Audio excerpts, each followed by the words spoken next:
আজকে কয়েকটি গুরুত্বপূর্ণ কথা বলবো। যারা বোকা মানুষ যাদের বুদ্ধি কম তারা এই কয়েকটি কাজ তারা করে। তো আমরা সবাই চেষ্টা করব মন দিয়ে কথাগুলো শোনার জন্য। তো এক নাম্বার কথা যেটা হচ্ছে, দেখবেন বিপদে পড়লে, সমস্যা আসলে, আমার যদি সমস্যা আসে, আপনার যদি সমস্যা আসে, আমরা ভেঙে পড়ি। সমস্যার সমাধান কিন্তু আমরা খুঁজতে যাই না। তো কেন সমস্যাটি আসলো, কেন এই সমস্যার সমাধানটি এক কথায়, আমরা যদি সমস্যা আসে, আমাদের যদি সমস্যা আসে, তাহলে সমস্যার সমাধান বের করার চেষ্টা করব। কখনোই আমরা পালিয়ে যাব না। সমস্যার সমাধান বের করা আমাদের কাজ। সমস্যাটি যে কারণে এসেছে সেই কারণটি খুঁজে বের করতে হবে আমাদের।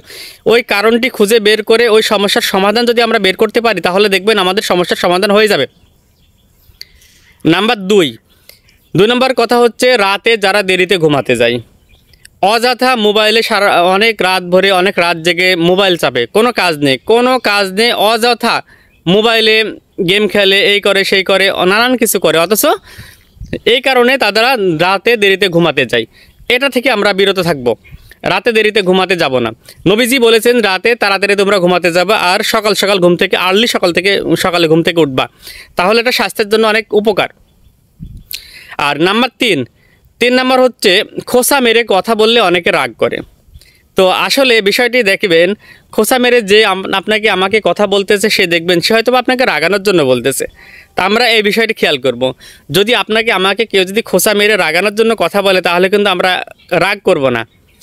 আর 4 নাম্বার, কপালের দোষ। দেখেন অনেকেই কি করে, কপালের দোষ দেয়। আমি বলবো কপালের কোনো দোষ নাই। আপনি পরিশ্রম করে যাবেন, আপনি আপনার সাধ্য অনুযায়ী চেষ্টা করবেন, আপনি চেষ্টা করতে থাকবেন। যেমন আমরা ফেসবুক প্ল্যাটফর্মে আমরা যারা কাজ করতেছি, আমাদের কাজ হচ্ছে চেষ্টা করতে থাকবো। আমরা নিয়মিত এই প্ল্যাটফর্মে ভিডিও আপলোড করে যাব, ভিডিও আপলোড করতে থাকবো। একদিন না একদিন যদি আল্লাহ পাক আমাদের ভাগ্যে লিখে রাখেন, তাহলে সফলতা একদিন পাবো। তবে আমাদের কাজ হচ্ছে কি, চেষ্টা করতে থাকবো। ভাগ্যের দোষ দিলে হবে না। আপনার কাজ হচ্ছে চেষ্টা করে এই প্ল্যাটফর্মে এগিয়ে যাওয়া। সফলতা দান করবেন আল্লাহ পাক। তাই আমরা সবাই চেষ্টা করব, ভাগ্যের দোষ দিব না। আর আরেকটা 5 নম্বরের যে বিষয়টি, সেটা হচ্ছে, দেখবেন যারা বোকা তারা কোনো কাজে না বলতে পারে না। এটা হচ্ছে তাদের আরেকটি দোষ।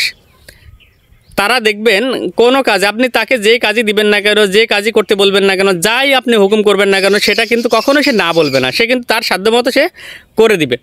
তো আসলে বিষয়টি দেখেন, আমি যে 5টা কথা বললাম, আমরা সবাই চেষ্টা করব যাদেরকে দিয়ে আমরা এই কাজগুলো করে নিই। আসলে আমাদেরও মাথায় রাখা উচিত, যারা বোকা তারা এগুলো থেকে একটু বিরত থাকবো, আমরা বিরত থাকবো। আর 4 নম্বর যে কথাটি বললাম, সেটা হচ্ছে কপালের দোষ। এটা আমরা কেউ কপালের দোষ দিব না।